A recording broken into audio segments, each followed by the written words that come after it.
Subscribe कीजिए unique engineering tips channel को और बेल आइकन को ज़रूर दबाएं सबसे पहले नोटिफिकेशन पाने के लिए। Hi guys, how are you? Welcome back to my YouTube channel Unique Engineering Tips. Hi guys, how are you? It's me Navid again. Welcome back to my YouTube channel Unique Engineering Tips. So पिछले lecture में हमने discuss किया था जो various design methods हैं RCC के, जैसे WSM है, ULM है और LSM है, उनको हमने डिटेल से डिस्कस किया था। सो इस लेक्चर में हम डिस्कस करने वाले हैं शेयर एंड डेवलपमेंट लेंथ और बीम्स के बारे में, जो बेसिक इंपॉर्टेंट पॉइंट्स है वो हम इस लेक्चर में डिस्कस करेंगे। So let's start the video. So point number 8 है हमारे पास यहाँ पे शेयर एंड डेवलपमेंट लेंथ। अब इसमें कुछ जो इंपॉर्टेंट फार्मूलाज है वो हम यहाँ पे डिस्कस करेंगे, क्योंकि आरसी में डिजाइन स्टेप्स का ज़्यादा पूछ सकते हैं, वहाँ पे क्वेश्चन तो हमें सॉल्व करने के लिए दे नहीं सकते हैं। बाकी जो इंपॉर्टेंट पॉइंट्स है आरसी के, वो पूरे पॉइंट जो है एक सेपरेट वीडियो में हम डिस्कस करेंगे, वो मैं एंड में अपलोड करूंगा। पहले हम सिर्फ जो डिजाइन स्टेप्स है हर स्ट्रक्चर के, जैसे बीम हो गया हमारे पास, स्लैब, कॉलम वगैरह जो भी है, उनके हम डिजाइन स्टेप्स के बारे में हम पहले डिस्कस कर लेते हैं।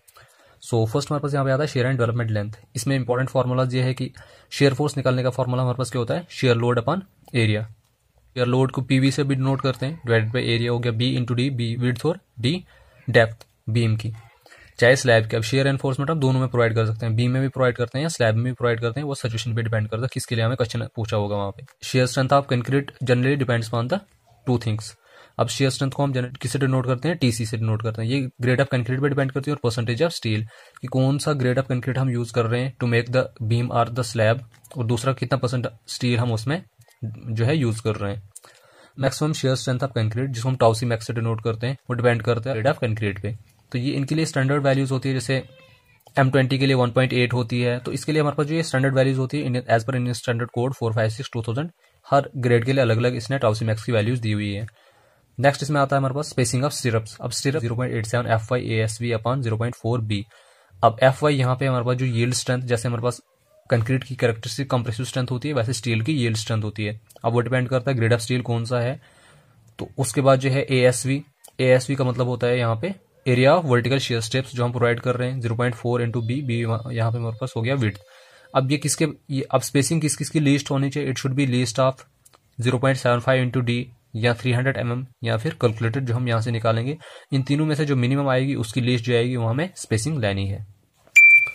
सो नेक्स्ट इसमें आ जाता है हमारे पास, अगर हमने शेयर एनफोर्समेंट प्रोवाइड करनी होगी तो शेयर एनफोर्समेंट हम बीम में 3 तरीकों से प्रोवाइड कर सकते हैं। बीम, स्लैब, किसी भी स्ट्रक्चर में अगर हमने प्रोवाइड करनी होगी, या तो इंक्लाइंड, या फिर इसमें जाता है बेंटा बार्स, या फिर जाता है कॉम्बिनेशन ऑफ बोथ। तो अगर हम वर्टिकल स्टिरप्स प्रोवाइड करेंगे तो shear taken bye vertical stirrups, जो वर्टिकल स्टिरप्स हम प्रोवाइड करेंगे वो कितना शेयर लेते हैं, इसको हम VUS से डिनोट करते हैं। ये होता है tau V minus tau C into BD। अब टाउ वी यहाँ पे हमारे पास क्या है, नॉमिनल शेयर, ये होता है शेयर फोर्स अपॉन एरिया जो हमारे पास होगा।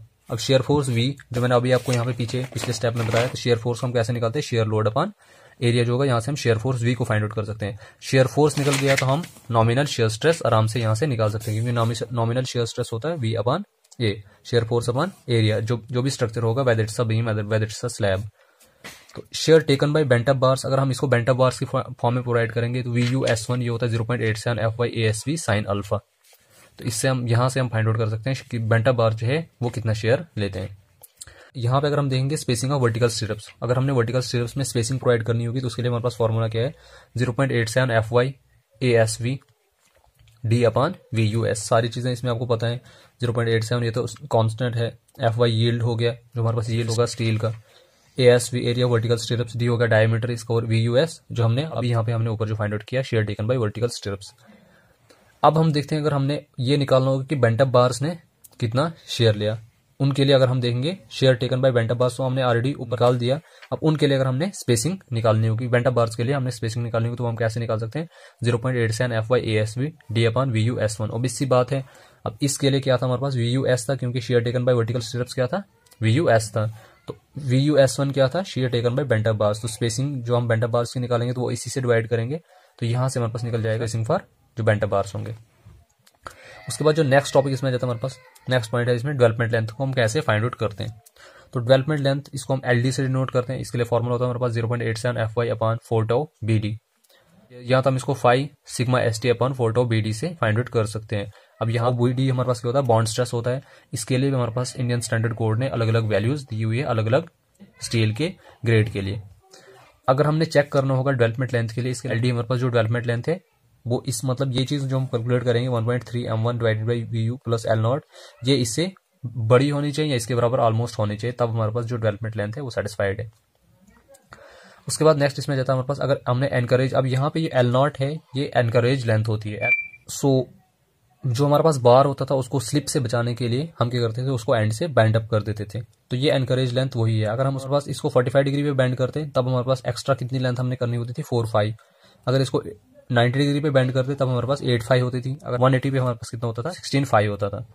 तो ये था हमारे पास कुछ मैन फार्मूलाज थे शेयर एंड डेवलपमेंट लेंथ थे, वो मैंने आपको यहाँ पे बता दिया। तो मैंने आपको पहले ही बोल दिया, पहले हम जो मैन फार्मूलाज हैं डिजाइन स्टेप्स के लिए वो हम पहले डिस्कस कर लेते हैं। बाकी जो मैन पॉइंट्स आएंगे फिर from whole syllabus of RCC, वो मैं आपको एक सेपरेट वीडियो में सारे पॉइंट्स एक ही दिन क्लियर करवा दूंगा। सो नेक्स्ट इसमें हम देखते हैं बीम। हमारे पास बीम जो सिंगली रिइंफोर्स्ड बीम होगा, उसके जो कुछ मैन पॉइंट्स है वो हम यहाँ पे डिस्कस कर लेते हैं। अभी देखो यहाँ पे मैंने एक क्रॉस सेक्शन बताया हुआ बीम का, ये हमारे पास यहाँ पे क्या एन जो है न्यूट्रल एक्सिस है। अब यहाँ पे देखो इससे ऊपर हमारे पास क्या होता है, कंप्रेशन जोन, और इससे नीचे क्या होता है, हमारे पास टेंशन जोन होता है। अब जो यहाँ पे मैंने एक्स क्या लिखा है, ये डेप्थ है न्यूट्रल एक्सिस की, और यहाँ पे आप देख सकते हो ये अलग अलग डायग्राम बनाई है मैंने, बीम सेक्शन दिखाया है, ये स्ट्रेन डिस्ट्रीब्यूशन है और ये स्ट्रेस डिस्ट्रीब्यूशन है, अलग अलग दोनों पॉइंट्स यहाँ पे दिखाए हुए। अब देखो हमारे पास जो मैक्सिमम स्ट्रेन होता है किसमें, कंक्रीट पोर्शन में, क्योंकि ये ऊपर वाला जो है कंक्रीट वाला पोर्शन है और नीचे हमारे पास क्या है, ये मैंने आपको पहले ही बोल दिया, टेंशन जोन है और ये कंप्रेशन जोन है। तो maximum strain in concrete at the uttermost point हमारे पास कितना होता है, जिसको हम ईमैक्स से डिनोट करते हैं, ये होता है 0.0035। ये हमारे पास क्रैक्ड सेक्शन होता है। अगर हम अनक्रैक्ड सेक्शन की बात करेंगे इस पॉइंट पे, किस पॉइंट पे, इस पे हमारे पास इसकी वैल्यू कितनी होती है, 0.002 होती है। टोटल यहाँ से लेकर यहाँ तक कितना होता है हमारे पास एक्स, यहाँ से जो यहाँ तक है ये हमारे पास 3/7 एक्स के बराबर होता है, और इधर से नीचे जो बचता है हमारे पास 4/7 एक्स के बराबर होता है। ये तो आपको पता है कि बीम के टॉप से लेकर इसके सेंटर तक हमारे पास जो होती है उसको हम इफेक्टिव डेप्थ कहते हैं। सो जेड होता है हमारे पास यहाँ पे D-3/7 इंटू एक्स। अब डी हमारे पास जो है इफेक्टिव डेप्थ होती है, तो अब वो तो आपको पता ही है, तो जेड यहाँ से हो जाएगा D-3/7 इंटू एक्स। तो स्ट्रेन डिस्ट्रीब्यूशन, ये था हमारे पास स्ट्रेन डिस्ट्रीब्यूशन की डायग्राम। इसमें देखेंगे हम मैक्सिमम स्ट्रेन इन कंक्रीट कितना होता है, 0.0035, और मैक्सिमम स्ट्रेन इन स्टील अगर हम देखेंगे 0.87 FY/ES प्लस 0.002। ये यहाँ पे हमारे पास होता है मॉडुलस ऑफ इलास्टिसिटी, या तो आप इसको ऐसे भी लिख सकते हो FY/1.5 ES प्लस 0.002। तो जो आपको इसमें से बेटर लगेगा वो आप इसको लिख सकते हो यहाँ से। उसके बाद अगर हम देखेंगे स्ट्रेस डिस्ट्रीब्यूशन डायग्राम, इसमें क्या आती है, मैक्सिमम स्ट्रेस जो होता है कंक्रीट में हमारे पास कितना होता है, 0.45 इंटू FCK। तो इस पॉइंट का सेक्शन है जो यहाँ पे 0.002 आ रहा था, इसमें हमारे पास इसकी वैल्यू कितनी होती है, 0.36 इंटू FCK। इसी के हिसाब से अगर हम आगे क्या करते हैं, इसको डिजाइन करते हैं, तो ये हमारे पास क्या आता है, न्यूट्रल एक्सिस है, ये तो सेम ही रहेगी आगे तक। तो स्ट्रेस डिस्ट्रीब्यूशन अगर हम देखेंगे, जो मैक्सिमम स्ट्रेस होता है स्टील में हमारे पास कितना होता है, 0.87 FY। ये इंपॉर्टेंट पॉइंट्स है सारे, maximum stress in steel, maximum stress in concrete, maximum जो स्ट्रेन है कंक्रीट में और मैक्सिमम स्ट्रेन जो हमारे पास स्टील में और कंक्रीट में, ये इंपॉर्टेंट चारों एग्जामिनेशन पॉइंट ऑफ व्यू। उसके बाद नेक्स्ट पॉइंट इसमें जाता है हमारे पास जो टेंसाइल स्ट्रेंथ है कंक्रीट की, उसको इग्नोर किया जाता है। मतलब हम ये एज्यूम करते हैं कि जो टेंसाइल स्ट्रेंथ है वो सारी की सारी स्टील देता है और हमारे पास जो कंप्रेसिव स्ट्रेंथ है वो सारी की सारी कंक्रीट देता है। So the tensile strength of the concrete is ignored. So next इसमें जाता है हमारे पास डेप्थ ऑफ न्यूट्रल एक्सिस। ये मोस्ट इंपॉर्टेंट फार्मूला है। मैक्सिमम अगर छोटे छोटे न्यूमेरिकल्स अगर आरसी में आ सकते हैं वो इस पे आ सकते हैं, क्योंकि छोटा सा फार्मूला है और न्यूमेरिकल जहाँ से छोटे से जो है सॉल्व हो भी सकते हैं। कंडीशन ऑफ इक्विलिब्रियम में होता है कि हमारे पास जो कंक्रीट टोटल स्ट्रेंथ हमें कितनी देता है और स्टील हमें टोटल स्ट्रेंथ कितनी देता है। तो 0.36 FCK B XU हमारे पास क्या है, जो न्यूट्रल एक्सिस की डेप्थ हमने अगर यहाँ से निकालनी होगी। 0.87 FY AST हमारे पास AST हो गया एरिया ऑफ स्टील, FY यहाँ पे हो गया जो यील्ड स्ट्रेंथ है स्टील की, और FCK characteristic compressive strength of concrete. यहाँ से XU हमारे पास जो है 0.87 FY AST 0.36 FCK B। ये मोस्ट इंपॉर्टेंट फार्मूला है। उसके बाद जो है maximum depth of neutral axis, ये most important formula, maximum books में आपको ये नहीं मिलेगा। आपने मैक्सिमम देखा होगा हमारे पास जो XU मैक्स की जो हमारे पास यहाँ जिसको हम XU लिम से भी डिनोट करते हैं, XU मैक्स की आपने स्टैंडर्ड वैल्यूज देखी होगी। FE 250 के लिए हमारे पास होता है 0.53 इंटू डी, FE 415 के लिए होता है हमारे पास 0.48 इंटू डी, FE 500 के लिए आई थिंक की होती है 0.46 इंटू डी। यही आपको स्टैंडर्ड वैल्यूज मिलेगी XU मैक्स निकालने के लिए। लेकिन यहाँ पे मैं आपको फॉर्मूला बता रहा हूँ XU मैक्स का, अपने किसी भी ग्रेड ऑफ स्टील के लिए निकालना होगा तो आप उसके लिए आराम से निकाल सकते हो। इसके लिए फॉर्मूला हमारे पास है 700/1100 प्लस 0.87 FY इंटू डी। अब एफ वाई यहाँ पे क्या होगा, जो ग्रेड ऑफ स्टील होगा उसके हिसाब से उसकी यील्ड स्ट्रेंथ उतनी होगी।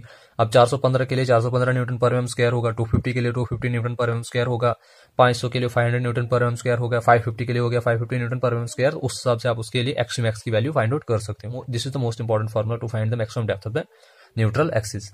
नेक्स्ट हम इसमें डिस्कस करेंगे मोमेंट ऑफ रेजिस्टेंस के लिए हमारे पास क्या क्या फॉर्मुला होते हैं। अब देखो हमारे पास, आपको पता है कि हमारे पास सेक्शन जो है बीम में जनरली 3 टाइप के होते हैं, under reinforce section, over reinforce section और बैलेंस सेक्शन। कंडीशन लिखी भी है। फर्स्ट मैंने लिखा है section is under reinforce. Section is under reinforce का मतलब होता है कि जितना अमाउंट ऑफ स्टील हमें बीम में रिक्वायर्ड था उससे हमने कम प्रोवाइड किया। अब वो इसलिए प्रोवाइड किया ताकि फेलियर जो है पहले स्टील में आए, और फिर स्टील जो है फेलियर होने से पहले it gives sufficient warning before failure. तो दैट्स वाई कि मोस्ट जो है टाइम अंडर रेनफोर्स सेक्शन ही प्रेफर किया जाता है। अब अंडर रेनफोर्स सेक्शन को आइडेंटिफाई करने के लिए हमारे पास 2 फॉर्मुलाज होते हैं। यहाँ तो हम कह सकते हैं हमारे पास जो एक्चुअल न्यूट्रल एक्सिस जो है मैक्स मैक्स से ऊपर लाई कर रही है, जैसे मैंने यहाँ पे लिखा x is less than x max.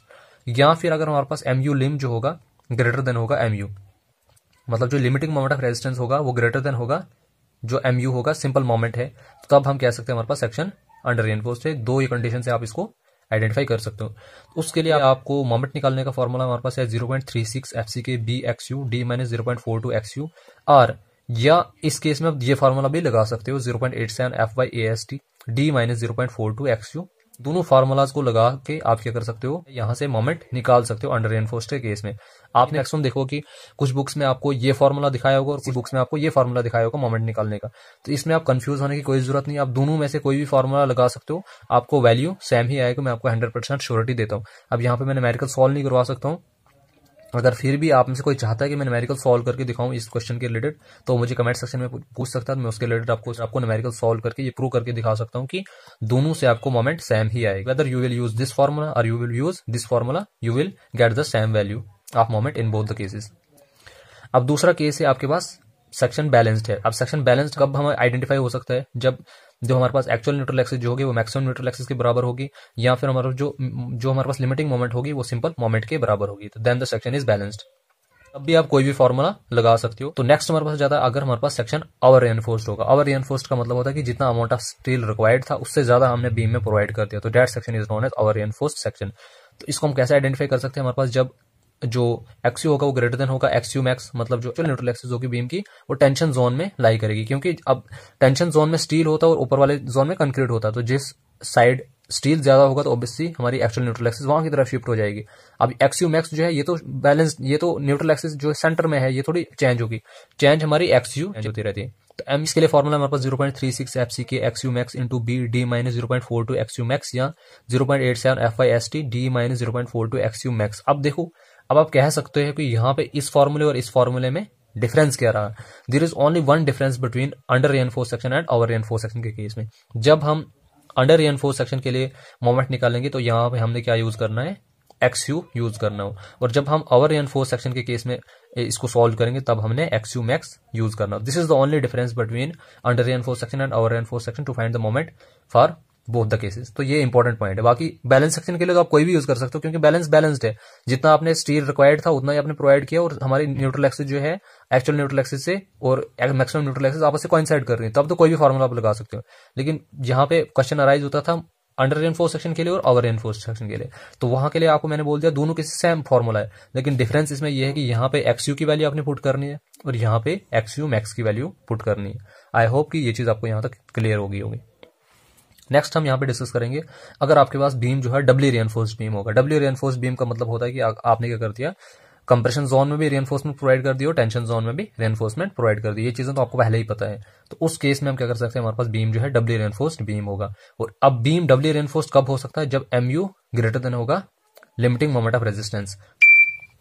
सो यहाँ पे ये एमयू और एमयू लिम का मैं आपको डिफरेंस बता देता हूँ। एमयू का मतलब, एमयू लिम का मतलब होता है कि लिमिटिंग मोमेंट ऑफ रेजिस्टेंस की बीम जो है कितना रेजिस्टेंस शो कर रहा हो, और एमयू का मतलब होता है जो एक्सटर्नल लोड उस पर आ रहा है उसकी वजह से कितनी मोमेंट उसमें प्रोड्यूस होती है। अब ऑब्वियस सी बात है, जब एक्सटर्नल लोड की वजह से मोमेंट जो एक्सीड हो जाएगी लिमिटिंग मोमेंट ऑफ रेजिस्टेंस से जितना बीम शो कर रहा है, तो आपको फिर जो कंप्रेशन जोन है उसमें भी स्टील प्रोवाइड करना पड़ेगा इस मोमेंट को ओवरकम करने के लिए।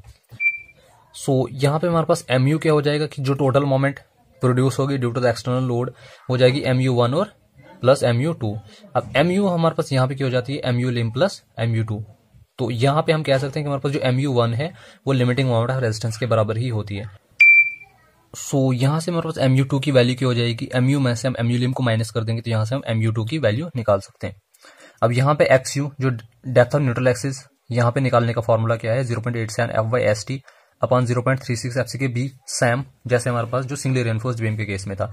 सिर्फ यहाँ पे डिफरेंस इतना आएगा कि यहाँ पे इसमें क्या हो जाएगा FSC ASC, ये एक्स्ट्रा इसमें चीज आ जाएगी।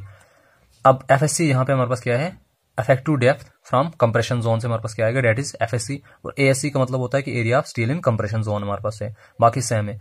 अब maximum strain at the level of compression steel for rectangular section अगर हमने निकालना होगा, ईमैक्स से हम डिनोट करते हैं 0.0035 D डैश अपॉन एक्स। अब देखो डी डैश और डी में क्या फर्क, अब यहाँ पे डी क्या हमारे पास, ये इफेक्टिव कवर है।